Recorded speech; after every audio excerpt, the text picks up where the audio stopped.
Dear students, today we are going to start chapter number 5, Deposit. In this lecture, we are going to learn Introduction of Acceptance of Deposits. Chapter number 5, deposits. Deposits ये वो deposit नहीं है जो bank accept करती है और जो हम बैंक में पैसा डिपॉजिट करते हैं। डिपॉजिट ये वो डिपॉजिट है जिसे कंपनी एक्सेप्ट करती है अपने शॉर्ट टर्म फाइनेंशियल रिक्वायरमेंट को फुलफ़िल करने के लिए। तो ये डिपॉजिट कंपनी पब्लिक के पास से एक्सेप्ट कर सकती है या फिर अपने मेंबर्स के पास से एक्सेप्ट कर सकती हैं। तो चलो इसका इंट्रोडक्शन हम देखते हैं।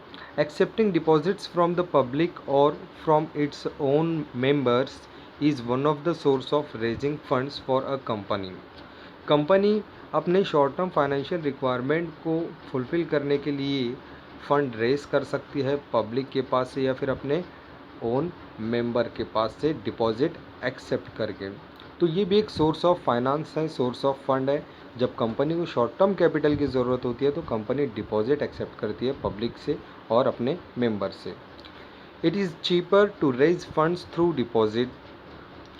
डिपॉजिट के ज़रिए फ़ंड रेज करना चीपर है यानी ईजी है, ज़्यादा इसमें कॉस्ट नहीं होता है क्योंकि शॉर्ट टर्म रिक्वायरमेंट होता है।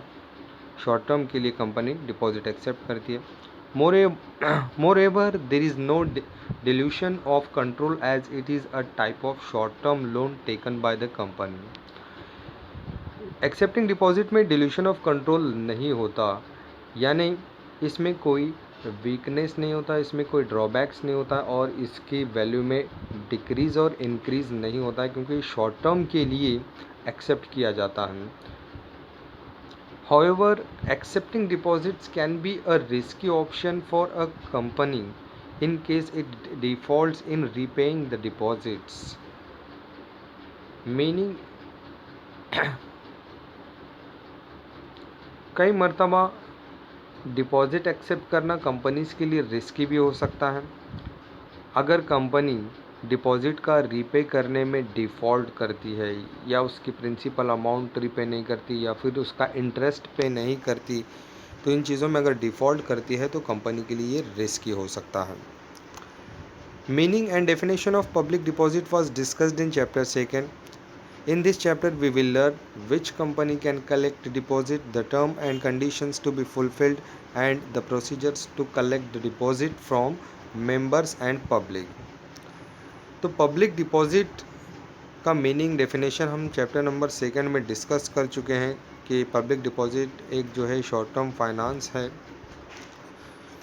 इस चैप्टर में हमको सीखना है कि कंपनी किस तरह से डिपॉजिट कलेक्ट कर सकती है, कौन सी कंपनी कलेक्ट कर सकती है, उसके टर्म्स एंड कंडीशंस क्या क्या फुलफ़िल करना होता है और डिपॉजिट कलेक्ट करने की प्रोसीजर्स क्या होती है जब कंपनी अपने मेंबर्स और पब्लिक से डिपॉजिट कलेक्ट कर रही है।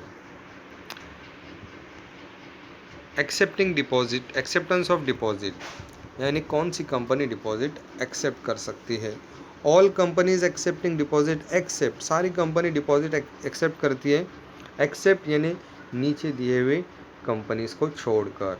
अब बैंकिंग कंपनी, अगर बैंकिंग कंपनी है तो ये डिपॉजिट एक्सेप्ट नहीं कर सकती, कौन सा, पब्लिक से और मेंबर से। A non banking finance company, अगर फाइनेंस कंपनी है लेकिन बैंकिंग नहीं है, फाइनेंस कंपनी, तो ये कंपनी भी जो है डिपॉजिट एक्सेप्ट नहीं कर सकती। A housing finance company, housing finance company भी डिपॉजिट एक्सेप्ट नहीं कर सकती।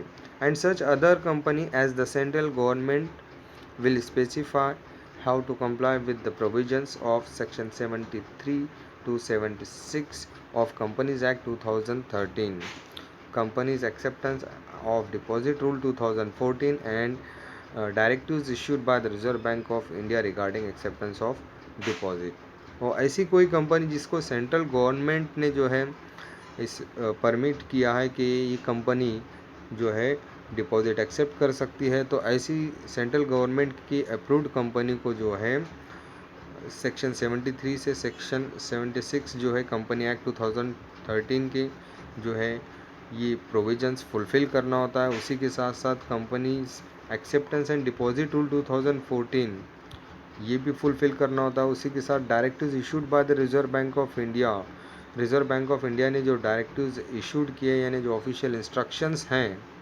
उनको भी जो है फुलफ़िल करना होता है डिपॉजिट के ताल्लुक से। अब इसके बाद हम देखते हैं following charts shows which companies can collect deposit from members and from public. अब डिपॉजिट कौन कौन सी कंपनी एक्सेप्ट करती है तो ये चार्ट के ज़रिए हमको समझ में आ रहा है। तो एक्सेप्टेंस ऑफ डिपॉजिट दो लोगों से हम कर सकते हैं, फ्रॉम मेंबर्स और फ्रॉम पब्लिक। तो कंपनी जो है अपने मेंबर से जो है डिपॉजिट एक्सेप्ट कर सकती है या फिर पब्लिक के पास से डिपॉजिट एक्सेप्ट कर सकती है। अब मेंबर के पास से कौन कौन सी कंपनी डिपॉजिट एक्सेप्ट कर सकती है, जिसमें पहला आप देख रहे हैं फ्रॉम मेंबर्स में प्राइवेट कंपनी, उसके बाद public company other than eligible company, number 3 eligible public company. और फ्रॉम पब्लिक के पास से कौन सी कंपनी, पब्लिक के पास से सिर्फ 2 कंपनी जो है डिपॉजिट एक्सेप्ट कर सकती है, जिसमें नंबर 1 है एलिजिबल पब्लिक कंपनी और दूसरा है गवर्नमेंट कंपनी। तो सबसे पहले हम देखते हैं private company, from the members में private company. A private company can accept deposit from its members और डायरेक्टर्स और रिलेटिव्स ऑफ डायरेक्टर्स। तो प्राइवेट कंपनी अगर है तो वो कंपनी अपने मेंबर्स या फिर अपने डायरेक्टर्स और डायरेक्टर्स के रिलेटिव्स के पास से डिपॉजिट एक्सेप्ट कर सकती है। उसके बाद public company other than eligible company, this companies can accept deposit from its members और डायरेक्टर्स। पब्लिक कंपनी है लेकिन अदर देन एलिजिबल यानी एलिजिबल कंपनी को छोड़कर कोई पब्लिक कंपनी है तो वो पब्लिक कंपनी जो है अपने मेंबर्स या फिर डायरेक्टर्स के पास से डिपॉजिट एक्सेप्ट कर सकती है। इसके बाद नंबर 3 है फ्रॉम द मेंबर्स में eligible public company, this companies can accept deposit from their members and also from the public. Eligible public company जो होती है वो अब डिपॉजिट एक्सेप्ट कर सकती है अपने मेंबर्स से और पब्लिक के पास से भी जो है डिपॉजिट, दोनों के पास से डिपॉजिट एक्सेप्ट कर सकती है। कौन सी कंपनी, एलिजिबल पब्लिक कंपनी। अब हमको देखना है एलिजिबल पब्लिक कंपनी किसे कहते हैं। Eligible public company means a company having a net worth of not less than ₹100 crore.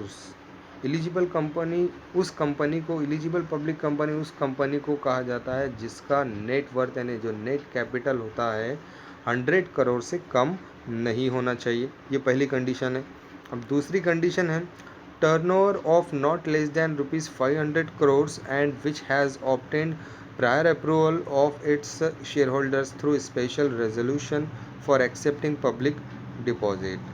और एलिजिबल पब्लिक कंपनी वो पब्लिक कंपनी होती है जिसका टर्नओवर 500 करोड़ से कम नहीं होना चाहिए और जिसने शेयर होल्डर्स से जो है स्पेशल रेजोल्यूशन पास करके अप्रूवल हासिल किया है पब्लिक डिपॉजिट एक्सेप्ट करने के लिए। तो ये था introduction of accepting deposit. Next lecture में हम देखेंगे terms and conditions for acceptance of deposit. Thanks for watching, like share and subscribe the video.